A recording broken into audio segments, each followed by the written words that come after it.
Hello नमस्कार दोस्तों, मैं हरेंद्र कुमार आप सभी का दोस्त, आप सभी को इंजीनियर हरेंद्र क्लासेस में स्वागत करता हूं। आज दोस्त हम लोग मल्टी पर्पस जीके यानी इसका नाम है कि यह जो जीके हम आज स्टार्ट कर रहे हैं, इसमें प्रीवियस ईयर एसएससी का जितना पूछा हुआ क्वेश्चन है सारा के सारा इसमें हम लोग डिस्कस करेंगे और उससे रिलेटेड और भी एक्स्ट्रा फैक्ट के बारे में जानकारी लेंगे। आइएगा, वर्धमान को महावीर अथवा जिन क्यों कहा गया है? वर्धमान को महावीर कहा जाता था, यानी महावीर का वास्तविक नाम क्या था? वर्धमान। ठीक है। अच्छा सर, उनको जिन क्यों कहा गया है? तो सुख दुख पर विजय पाने के कारण, सुख और दुख पर विजय पाने के कारण महावीर को क्या कहा गया है? जिन कहा गया है। अब महावीर के बात आया तो जैन धर्म के 24वें तीर्थकर कौन थे? महावीर थे। 23वें कहेगा कि कौन थे? तो पार्श्वनाथ। पार्श्वनाथ का प्रतीक चिन्ह क्या था? तो सांप। अच्छा, महावीर का प्रतीक चिन्ह सिंह था। क्या था? सिंह। और ऋषभदेव जैन धर्म के संस्थापक यानी प्रथम तीर्थकर कौन थे? ऋषभदेव। उनका प्रतीक चिन्ह पूछ देगा था ये वृषभ या बैल, वृषभ या बैल। ठीक, कहीं कहीं वृषभ देता है, कहीं कहीं बैल दे देता है, कोई दिक्कत? चलिए दोस्त, तो महावीर के बारे में हो गया। महावीर के जन्म कब हुआ था बाबू? 540 ईसा पूर्व में। मृत्यु कहेगा तो 468 ईसा पूर्व में, 468 ईसा पूर्व में। ठीक है। देखिए, किसने कहा था राजा को मंदिर का धन जब्त कर लेना चाहिए? किसने कहा था राजा का धन जब्त कर लेना चाहिए था? बताइए। नहीं, ठीक है, 540 ईसा पूर्व में जन्म हुआ था और 468 ईसा पूर्व में क्या हुआ था? मृत्यु हुआ था। पीछे में चलता है ईसा पूर्व, कोई दिक्कत है? आइए, किसने कहा था राजा को मंदिर का धन जब्त कर लेना चाहिए? यह कथन किसका है? तो कौटिल्य। कौटिल्य किसका रचना? अर्थशास्त्र के लेखक कौन है? कौटिल्य। कौटिल्य को ही चाणक्य कहते हैं, विष्णुगुप्त कहते हैं। नहीं। चंगेज खां किसके शासनकाल में भारत पर आक्रमण किया था? इल्तुतमिश के शासनकाल में। यानी चंगेज खां जो था वह 1219 ईस्वी में उज्बेकिस्तान, ठीक है, उज्बेकिस्तान पर सर्वप्रथम क्या किया था? आक्रमण किया था। तो किसके शासनकाल में बाबू? इल्तुतमिश के शासन काल में। अब सर, इल्तुतमिश के बारे में क्या जानते हैं? इक्ता प्रथा का प्रचलन किसने किया था? इल्तुतमिश ने। इक्ता प्रथा समाप्त किसने किया था? बलबन ने। इक्ता प्रथा शुरू किया था इल्तुतमिश ने। कुतुब मीनार का काम जो था, काम किसने पूर्ण करवाया था? तो इल्तुतमिश ने। कुतुबुद्दीन ऐबक ने कुतुब मीनार का नींव रखा था। कुतुब मीनार का नींव किसने रखा था? कुतुबुद्दीन ऐबक। लेकिन उसका कंप्लीट कार्य किसने करवाया था, यानी पूर्ण कार्य किसने करवाया था? इल्तुतमिश ने। इल्तुतमिश ने तुर्क चेहलगानी व्यवस्था करवाया था, जो कि 40 तुर्क सरदारों का क्या था? एक संगठन था। इसको भी समाप्त किसने किया था? बलबन ने। बलबन ने सिजदा और पैबोस प्रथा शुरू किया था। रक्त एवं लौह की नीति बलबन ने ही शुरू किया था ना। इल्तुतमिश की बिटिया कौन थी? रजिया सुल्तान। रजिया सुल्तान भारत की प्रथम महिला शासिका, जिसने दिल्ली की गद्दी पर बैठी, पुरुषों की तरह चोगा और टोपी पहनकर राज दरबार जाया करती थी। कोई दिक्कत है? इल्तुतमिश। नादिर शाह किसके शासनकाल में भारत पर आक्रमण किया था? जो नादिर शाह था, मोहम्मद शाह के शासनकाल में, 1339 में। मोहम्मद शाह, वही मोहम्मद शाह, जिसको रंगीला बादशाह कहा जाता था। चलिए, तो नादिर शाह किसके शासनकाल में बाबू? मोहम्मद शाह। मोहम्मद शाह को ही रंगीला बादशाह कहते हैं। रंगीला बादशाह मोहम्मद शाह को। इसके शासनकाल में नादिर शाह का नेपोलियन कहे जाने वाला, ईरान का नेपोलियन कहे जाने वाला नादिर शाह 1339 में अटैक किया दिल्ली पर। आज जब अटैक किया ना, तो मोहम्मद शाहबाज जिस पर गद्दी पर बैठता था, यानी तख्ते ताउस, और उसके साथ कौन है? ठीक है। चलिए दोस्त, तो नादिर शाह ने मोहम्मद शाह के शासनकाल में 1739 में, कब बाबू? 1739 में दोस्त, 1339 नहीं, 1739 में मोहम्मद शाह के शासनकाल में क्या किया था कि नादिर शाह ने दिल्ली पर आक्रमण किया था। उस समय क्या किया कि तख्ते ताउस और कोहिनूर हीरा दोनों लेकर कहाँ चला गया? Come back to Iran. Iran का नेपोलियन किसे कहा जाता है? नादिर शाह को ही। बात समझ में आया? मोहम्मद शाह रंगीला आदमी, रंगीला रह गया। ठीक है। अच्छा सर, घसीटी बेगम, कौन बेगम? घसीटी बेगम राजवल्लभ शौकत जंग किसके प्रधान शत्रु थे? तो सिराजुद्दौला के। सिराजू यानी घसीटी बेगम आदमी रहन, औरत ना, ठीक है। और राजवल्लभ शौकत जंग ये सब सिराजुद्दौला के प्रधान थे, सिराजुद्दौला के प्रधान थे। सिराजुद्दौला 1757 प्लासी का कब हुआ था? तो 23 जून 1757 को प्लासी का युद्ध सिराजुद्दौला और कौन? अंग्रेजों के बीच हुआ था। अंग्रेज का नेतृत्व किसने कर रहा था? रॉबर्ट क्लाइव, ठीक है। यानी ये कौन सा युद्ध? 1757 में प्लासी का जो युद्ध था, इसमें अंग्रेजों का नेतृत्व कौन कर रहा था? Robert Clive. कोई दिक्कत है? चलिए दोस्तों, भारत के स्वतंत्रता संग्राम के दौरान डिकेन एजुकेशन सोसाइटी नामक संस्था की स्थापना किसने किया था? तो बाल गंगाधर तिलक। किसने बाबू? बाल गंगाधर तिलक ने। अब बाल गंगाधर तिलक ने ही केसरी और मराठी पत्रिका का प्रकाशन किया था। अब बाल गंगाधर तिलक एक बहुत प्रसिद्ध पुस्तक है, कौन और किस चीज़ का लेखक है बाल गंगाधर तिलक? बीजी तिलक, बताइएगा कमेंट बॉक्स में कि बीजी तिलक किस चीज़ का लेखक हैं। अच्छा जी, भारतीय असंतोष का जनक किसे कहा जाता है? बाल गंगाधर तिलक को। बाल गंगाधर तिलक को, ठीक है। 1857 के गदर के समय भारत का गवर्नर जनरल कौन थे? तो लॉर्ड कैनिंग। 1857 के जो सिपाही विद्रोह हुआ था, इसके समय कौन से गवर्नर जनरल थे बाबू? तो लॉर्ड कैनिंग। भारतीय राष्ट्रीय कांग्रेस के हरिपुरा अधिवेशन की अध्यक्षता किसने किया था? तो सुभाष चंद्र बोस। हरिपुरा अधिवेशन 1938 में हरिपुरा अधिवेशन हुआ था। हरिपुरा कहाँ है बाबू? तो हरिपुरा है मध्य प्रदेश में, ठीक है। और त्रिपुरी कहाँ है? ठीक है, बताइए। त्रिपुरी। तो हरिपुरा अधिवेशन जो है बाबू कि भारतीय राष्ट्रीय कांग्रेस के हरिपुरा अधिवेशन की अध्यक्षता किसने किया था? तो सुभाष चंद्र बोस। कब हुआ था बाबू हरिपुरा अधिवेशन? 1938 में। कहाँ पर? तो गुजरात में। यानी हरिपुरा जो है ना वह गुजरात में स्थित है, जबकि त्रिपुरी संकट 1939 में हुआ था और त्रिपुरी मध्य प्रदेश में। कहाँ है? मध्य प्रदेश में। चलिए देखिए, त्रिपुरी संकट में भी यानी त्रिपुरी अधिवेशन में भी अध्यक्ष किसको चुना गया था? डॉक्टर सुभाष चंद्र बोस को। लेकिन इनके पद त्याग के बाद, यानी ये जब रिजाइन दे दिए अध्यक्ष पद से, तब जाकर डॉक्टर राजेंद्र प्रसाद अध्यक्ष बने थे त्रिपुरी में, ठीक है। चौरा चौरी कांड कब हुआ था बाबू? 5 फरवरी 1922 को।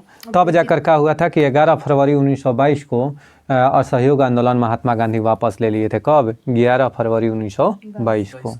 कोई दिक्कत है? अब 5 फरवरी 1922 को चौरा चौरी घटना हुआ था, ठीक। भारत भारतीयों के लिए नारा किस संस्था ने दिया था? आज समाज ने। यानी आज समाज ने भारत भारतीयों के लिए नारा दिया था। आज समाज की स्थापना 1875 में स्वामी दयानंद सरस्वती ने किया था। कब? 1875 में। शुद्धि आंदोलन किसने चलाया था? तो दयानंद सरस्वती ने ही। शुद्धि आंदोलन का उद्देश्य क्या था कि जो भी हिंदू है दूसरे धर्म को एक्सेप्ट कर लिया है तो उसको पुनः हिंदू धर्म में लाने के लिए शुद्धि आंदोलन को चलाया गया था। प्रार्थना समाज आत्माराम पांडुरंग, ठीक। प्रार्थना समाज की स्थापना कब? 1867 ईस्वी में। ब्रह्म समाज की स्थापना 1828 ईस्वी में। कोई दिक्कत? राजा राम मोहन राय। रामकृष्ण मिशन की स्थापना 1897 में। किसने? स्वामी विवेकानंद का जन्म 1863 में। मृत्यु कब हुआ था स्वामी विवेकानंद का? तो 1902 में। 12 जनवरी को 1863 में स्वामी विवेकानंद का जन्म हुआ था। इसीलिए प्रत्येक वर्ष 12 जनवरी को क्या मनाया जाता है बाबू? राष्ट्रीय युवा दिवस। अब 12 अगस्त को अंतर्राष्ट्रीय युवा दिवस मनाया जाता है। अब 12 अगस्त को हाथी दिवस भी मनाया जाता है। कोई दिक्कत है? भारत भारतीयों के लिए नारा आज समाज ने दिया था। सर्वोच्च न्यायालय द्वारा कितने प्रकार की रीटें जारी की जाती हैं? तो 5 प्रकार के। यानी अनुच्छेद 32 के तहत क्या 5 प्रकार की रीट जारी किया जाता है? किसके द्वारा बाबू? तो सुप्रीम कोर्ट के द्वारा, सर्वोच्च न्यायालय के द्वारा। 5 रीट के नाम क्या है? बंदी प्रत्यक्षीकरण, परमादेश, अधिकार परीक्षा लेख, उत्प्रेषण और परमादेश। कोई डाउट है? अनुच्छेद 32 को ही संवैधानिक उपचारों का अधिकार कहा जाता है। संविधान की आत्मा किसे कहा जाता है? डॉक्टर भीमराव अंबेडकर ने संवैधानिक अनुच्छेद 32 को ही यानी संवैधानिक उपचारों के अधिकार को ही संविधान का आत्मा कहता है।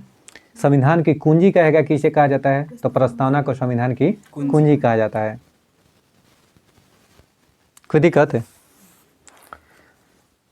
ये तो हो गया। मौलिक कर्तव्यों की संख्या कितनी है, तो मौलिक कर्तव्य कितना है बाबू, 11। मौलिक कर्तव्यों की संख्या 11 है।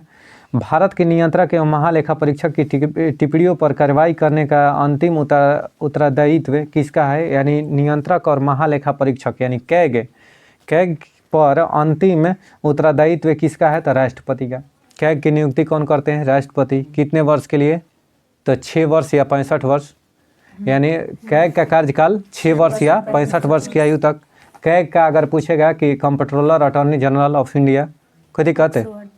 अच्छा सर, अनुच्छेद 148 कैग से संबंधित है। ठीक। भारतीय संविधान के किस अनुच्छेद के में ग्राम पंचायतों की विशिष्ट संरचना के बारे में जिक्र है, तो ग्राम पंचायतों का गठन अनुच्छेद 40। अनुच्छेद 40। महात्मा गांधी के सुझाव पर ग्राम पंचायत का गठन। महात्मा गांधी का ऐसा मानना था कि एक ग्राम पंचायत होना चाहिए। अनुच्छेद 40 के तहत ग्राम पंचायत का गठन किया गया। 41 काम पाने का अधिकार। 42 काम के मनोचित दशा। 43 कर्मकारों के लिए वेतन निर्वाह मजदूरी।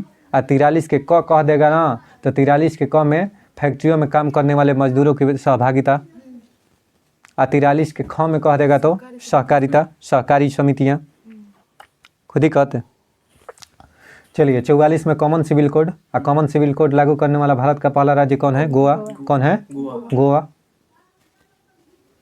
अब बताइए, भारत के आपसे सवाल हम पूछ रहे हैं कि भारत का वह कौन सा ऐसा राज्य है जिसने सर्वप्रथम अपना HDI index, human development index जारी किया था। मध्य प्रदेश। यानी HDI इंडेक्स जारी करने वाले भारत का पहला राज्य कौन है बाबू, HDI इंडेक्स यानी ह्यूमन डेवलपमेंट इंडेक्स 1990 से UNDP द्वारा प्रकाशित होता है। UNDP की स्थापना कब हुआ था, तो 1965 में। 1965 में यूनाइटेड नेशनल डेवलपमेंट प्रोग्राम की स्थापना हुआ था। सर UNDP की स्थापना हुआ था 1965 में। इसके द्वारा HDI इंडेक्स 1990 से जारी होता है। महबूब उल हक पाकिस्तान के व्यक्ति हैं। इनके कहने पर, अर्थशास्त्री थे, इनके कहने पर क्या हुआ कि HDI इंडेक्स प्रकाशित होने लगा। HDI इंडेक्स जारी किया जाता है तो 3 चीज़ पर डिपेंड करता है। इनका इंडेक्स कौन कौन, तो जीवन, प्रत्याशा, प्रति व्यक्ति आय और शिक्षा। यह 3 चीज़ पर HDI इंडेक्स जारी होता है। उम्मीद करते हैं कि आप सारे क्वेश्चन को समझ रहे होंगे।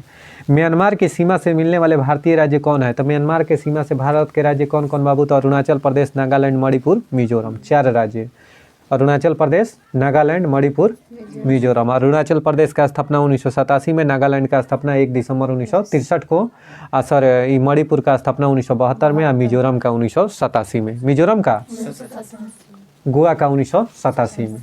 गोवा भारत का 25वां राज्य बना। भारत का 22वां राज्य सिक्किम 1975 में। कोई दिक्कत है, 36वां संविधान संशोधन 1975 के द्वारा सिक्किम भारत का 22वां राज्य बना। कोई दिक्कत, सुनिएगा। नियंत्रक और महालेखा परीक्षक की व्यवस्था भारतीय संविधान के किस अनुच्छेद में की गई है, तो अनुच्छेद 148 से 151 कैग के बारे में जिक्र है। म्यांमार की सीमा हो गया। भारत की सबसे लंबी सुरंग जवाहर सुरंग किस राज्य में स्थित है, तो जवाहर सुरंग जम्मू कश्मीर में। कहाँ पर, जम्मू कश्मीर में। यूरोप और अफ्रीका में कौन सा जलडमरू मध्य अलग करता है, तो जिब्राल्टर जल संधि यूरोप को अफ्रीका से अलग करता है। यूरोप और अफ्रीका अलग होता है किस जल संधि द्वारा, जिब्राल्टर जल संधि। इसको भूमध्य सागर की कुंजी कहते हैं। जिब्राल्टर जल संधि को भूमध्य सागर की कुंजी कहते हैं।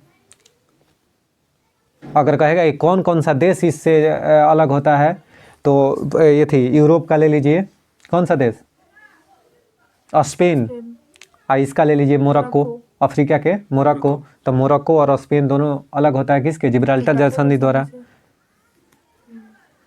कोई डाउट है।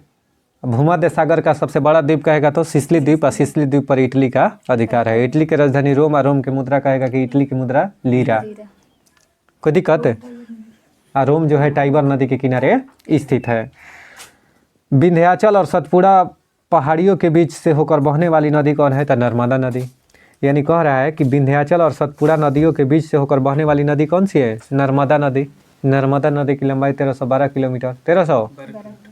लाइफ लाइन ऑफ गुजरात किसे कहते हैं? नर्मदा नदी को। साधु बेट द्वीप, स्टैच्यू ऑफ यूनिटी कितना मीटर? 82 मीटर नहीं कि 182 मीटर? 82 metre only. अब फीट में पूछेगा तो सुनिए, कौन सी बैंक विदेशी मुद्रा अकाउंट्स ऑपरेट करने के लिए अधिकृत है? तो केवल राष्ट्रीय बैंक है। यानी कौन सी बैंक विदेशी मुद्रा अकाउंट्स ऑपरेट करने के लिए अधिकृत है? तो राष्ट्रीयकृत बैंक है। आर्थिक नियोजन किस सूची का विषय है? तो समवर्ती सूची का। कहेगा कि आर्थिक नियोजन जो है बाबू किस सूची के विषय है? तो समवर्ती सूची का। इन्वेस्टर प्रोटेक्शन फंड किस संस्था ने स्थापित किया है? तो सेबी ने। सेबी की स्थापना 1988 में, 1992 के अधिनियम से 1988 में। इन्वेस्टर प्रोटेक्शन फंड किस संस्था के ने स्थापित किया था? तो सेबी। या सेबी की स्थापना शिवरमन समिति की सिफारिश पर, नाबार्ड की स्थापना शिवरमन समिति की सिफारिश पर। और सेबी की स्थापना बताइए किस समिति की सिफारिश पर हुआ था? ठीक है, यंग हिल्टन समिति के सिफारिश पर आरबीआई का स्थापना हुआ था 1 अप्रैल 1935 को। 1949 में आरबीआई का राष्ट्रीयकरण हुआ था। भारत का प्रथम केंद्रीय बैंक कौन है? तो आरबीआई ही है एकमात्र। किस समिति ने कृषि जोतों पर कर लगाने की संस्तुति की थी? तो राज्य समिति। यानी कृषि जोतों पर कर लगाने की संस्तुति किस समिति ने किया था? तो राज्य समिति ने। किसने? ब्याज दर नीति किस आर्थिक नीति के अंतर्गत आती है? तो मौद्रिक नीति के अंतर्गत। यानी ब्याज दर नीति किस नीति के अंतर्गत आती है बाबू? तो मौद्रिक नीति के अंतर्गत आती है। कर सुधार समिति का अध्ययन किसे नियुक्त किया गया था? तो राजा चलैया को। यानी कर सुधार समिति का अध्यक्ष किसे नियुक्त किया गया था? राजा चलैया को। इसीलिए पूछता है कि राजा चलैया समिति का संबंध किससे है? तो कर सुधार से। किससे? विटामिन B12 में कौन सी धातु विद्यमान होती है? तो कोबाल्ट। कौन सी धातु? कोबाल्ट धातु विद्यमान होती है। वायुमंडल में कौन सी निष्क्रिय गैस सर्वाधिक मात्रा में होती है? तो आर्गन। कौन सा? आर्गन। यानी वायुमंडल में सबसे अधिक निष्क्रिय गैस 0.9% कौन होता है? आर्गन गैस होता है। ठीक है। और रेडॉन एकमात्र ऐसा निष्क्रिय गैस है जो वायुमंडल में नहीं पाया जाता है, क्योंकि अधिक घनत्व के कारण। कोई दिक्कत है? अल्प घनत्व के कारण वायुमंडल में बादल तैरता है। कोई डाउट? अच्छा, किसकी कमी के कारण दांतों का क्षरण होने लगता है? तो फ्लोरीन की कमी के कारण दांतों का क्षरण होने लगता है। यानी फ्लोरीन की कमी हो जाएगा ना तो दांत में झिंझनाहट वगैरह आने लगेगा। ठीक, चलिए दोस्त, यूनाइटेड किंगडम में शामिल है कौन कौन बाबू? तो इंग्लैंड, उत्तरी आयरलैंड, इंग्लैंड, उत्तरी आयरलैंड और वेल्स और स्कॉटलैंड।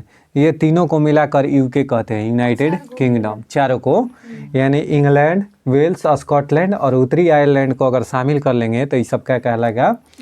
यूके कहलाएगा। और ग्रेट ब्रिटेन में कौन कौन आता है? तो इंग्लैंड, वेल्स, स्कॉटलैंड को मिला करके ग्रेट ब्रिटेन कहा जाता है। ठीक है।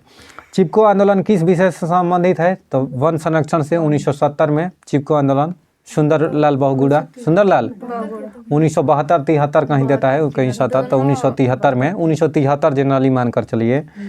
किस प्रधानमंत्री के शासनकाल में संपत्ति के अधिकार को मौलिक अधिकार से हटा दिया गया? मोरारजी देसाई के शासनकाल में 1978 में 42वां संविधान संशोधन, 44वां संविधान संशोधन। किस राज्य का सर्वोच्च विधि अधिकारी, किसी राज्य का सर्वोच्च विधि अधिकारी कौन होता है? तो एडवोकेट जनरल।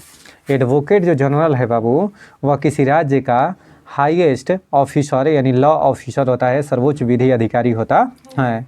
विश्व बैंक किस अन्य नाम से भी जाना जाता है? तो international bank for reconstruction and development bank के नाम से। चलिए, संयुक्त राष्ट्र संघ की स्थापना कब हुआ था बाबू? 24 अक्टूबर 1945 को। The science of Bharatanatyam, the science of Bharatanatyam पुस्तक किसने लिखी है? तो राजा बैजनाथ ने, सरोजा बैजनाथ ने, सरोजा बैजनाथन ने।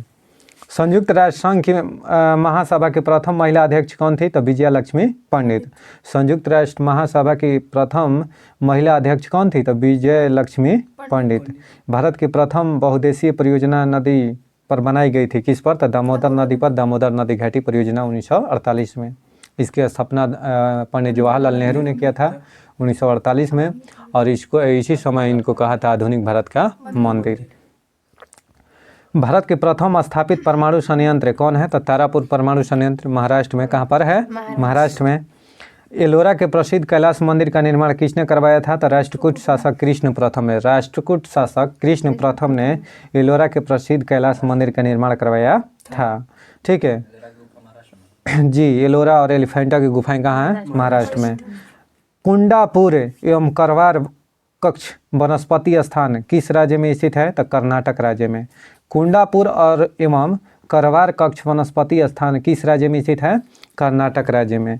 कोई भी व्यक्ति दूर की वस्तुओं को स्पष्ट रूप से देख सकता है परंतु पास की वस्तुओं को देखने में कठिनाई का अनुभव करता है, तो वह कौन से दोष से ग्रसित है? तो हाइपरमेट्रोपिया, हाइपरमायोपिया यानी दूरदृष्टि दोष। दूर के वस्तु दिखाई देगा लेकिन नज़दीक होला, लेकिन मायोपिया निकट दृष्टि दोष में निकटे के वस्तु दिखाई देगा, दूर की निकट दृष्टि दोष में अवतल लेंस, उत्तल लेंस का उपयोग दूरदृष्टि दोष में। जरा दृष्टि दोष में बेलनाकार लेंस। अबिंदुकता में किसका? जरा दृष्टि दोष में कौन सा लेंस है? Bifocal lens. अबिंदुकता में बेलनाकार लेंस। ठीक है, अबिंदुकता में बेलनाकार लेंस, जरा दृष्टि दोष में बाइफोकल लेंस। ठीक है, बाइफोकल के मतलब कि दो संयुक्त फोकल वाला। ठीक है, किसकी कमी के कारण दांतों का क्षरण होता है? तो फ्लोरीन की कमी के कारण। ठीक है, बुद्ध के उपदेशों का संकलन, बुद्ध के उपदेशों का संकलन किस ग्रंथ में मिलता है बाबू? तो विनय पिटक में। किसमें? विनय पिटक में। बुद्ध के उपदेशों का संकलन विनय पिटक में। इब्राहिम खां गर्दी किसका एक महत्वपूर्ण सैनिक अधिकारी था? तब पेशवा बालाजी बाजीराव का। तैमूर ने किस सुल्तान के शासनकाल में भारत पर आक्रमण किया था? तो नसीरुद्दीन मोहम्मद के शासनकाल में। तैमूर ने कब बाबू? तो नसीरुद्दीन मोहम्मद के शासनकाल में 1398 में। 1300 तैमूर शासक 1398 में शासन किया था, आक्रमण किया था। कोई दिक्कत? ठीक, चलिए। सैयद वंश का संस्थापक कौन था? खिज्र खां। सैयद वंश का संस्थापक खिज्र खां। दिल्ली सल्तनत का शासक। गुल खिले तो सांस लो। गुलाम वंश, खिलजी वंश, तुगलक वंश, सांस, सैयद लोदी यानी सैयद वंश, लो से लोदी वंश। नहीं, सबसे अधिक तक शासन करने वाला, सबसे अधिक समय तक तुगलक वंश और सबसे कम समय तक खिलजी वंश। कौन सा? खिलजी वंश। नहीं, लेकिन सबसे अधिक शासन करने वाला शासक पूछ देखा था जलालुद्दीन खिलजी। जलालुद्दीन बायोवृद्ध, सबसे वृद्ध व्यक्ति। समझ में आ गया? सबसे वृद्ध दिल्ली सल्तनत पर शासन करने वाला कौन था? जलालुद्दीन खिलजी, जो कि खिलजी वंश का क्या था? संस्थापक। वो तो नासिरुद्दीन ऐसा सुल्तान था जो टोपी सीकर अपना जीवन यापन करता था। लॉर्ड कॉर्नवालिस ने अस्थायी बंदोबस्त किसके साथ किया था? तो जमींदारों के साथ। 1793 में। 1793 अस्थायी बंदोबस्त। नहीं, लॉर्ड कॉर्नवालिस अस्थायी बंदोबस्त 19% हिस्सा पर। कितना? 19%। कोई दिक्कत है? सर 29% पर कौन? 29-30% पर कौन? महलवाड़ी व्यवस्था। सर आपसे बात करें कि रैयतवाड़ी 52%। कितना? 52%। सबसे अधिक पर 52% हिस्सा पर कौन? रैयतवाड़ी की किसने? तो Thomas Munro. Mahalwari Holt Mackenzie. चलिए दोस्त, किस कांग्रेस सत्र में कार्यकारिणी कमेटी को सविनय अवज्ञा आंदोलन प्रारंभ करने का अधिकार दिया गया था? तो लाहौर अधिवेशन, यानी कांग्रेस के लाहौर अधिवेशन जो हुआ था ना बाबू 1929 में, इसकी अध्यक्षता कौन कर रहे थे? पंडित जवाहरलाल नेहरू। यहीं पर पूर्ण स्वराज्य की मांग उठाया गया था, लाहौर अधिवेशन में ही। अच्छा सर, यहीं से प्रस्ताव एक पारित हुआ जिसमें ये कांग्रेस के यही लाहौर अधिवेशन था जिसमें यह निर्णय लिया गया कि सविनय अवज्ञा आंदोलन प्रारंभ किया जाए। ठीक है, दांडी यात्रा के साथ निम्नलिखित में से क्या प्रारंभ हुआ? तो सविनय अवज्ञा आंदोलन। यानी सविनय अवज्ञा आंदोलन और दांडी यात्रा दोनों 1930 में ही क्या हुआ? शुरू हुआ। सुनिए, महात्मा गांधी 12 मार्च 1930 को अपना प्रसिद्ध दांडी मार्च शुरू किया। उन्होंने साबरमती आश्रम से चुने हुए 79 साथियों के साथ, अनुयायियों के साथ क्या किए थे कि कूच किया, कहाँ पर, तो दांडी तक, यानी गुजरात के साबरमती से शुरू हुआ और दांडी तक यात्रा किए। ठीक है, इसमें 24 दिन की लंबी यात्रा हुई। कितने दिन लगा था बाबू दांडी यात्रा में? 24 दिन के बाद 6 अप्रैल 1930 को दांडी के सांकेतिक रूप में नमक कानून भंग करने के लिए दांडी जगह पर पहुंचे, जहां पर नमक बनाकर नमक कानून का उल्लंघन किए। ठीक है। अच्छा सर, तमिलनाडु में गांधीवादी नेता सी राजगोपालाचारी ने तिरुचेनगोड आश्रम से त्रिचरामपल्ली के वेदरामन्य तक यात्रा किया था। दांडी यात्रा कहाँ है बाबू? दांडी यात्रा कब हुई थी? तो 1930 में। कब? 1930 में। सविनय अवज्ञा आंदोलन के रूप में गांधी जी ने दांडी मार्च प्रारंभ किया था। कब? तो 12 मार्च 1930 को। गांधी जी दांडी यात्रा कहाँ से शुरू किए थे? तो साबरमती आश्रम से। महात्मा गांधी ने दांडी यात्रा किस आश्रम से? तो साबरमती आश्रम से। सुनिए, 1930 में महात्मा गांधी ने सविनय अवज्ञा आंदोलन कहाँ से प्रारंभ किए थे? तो दांडी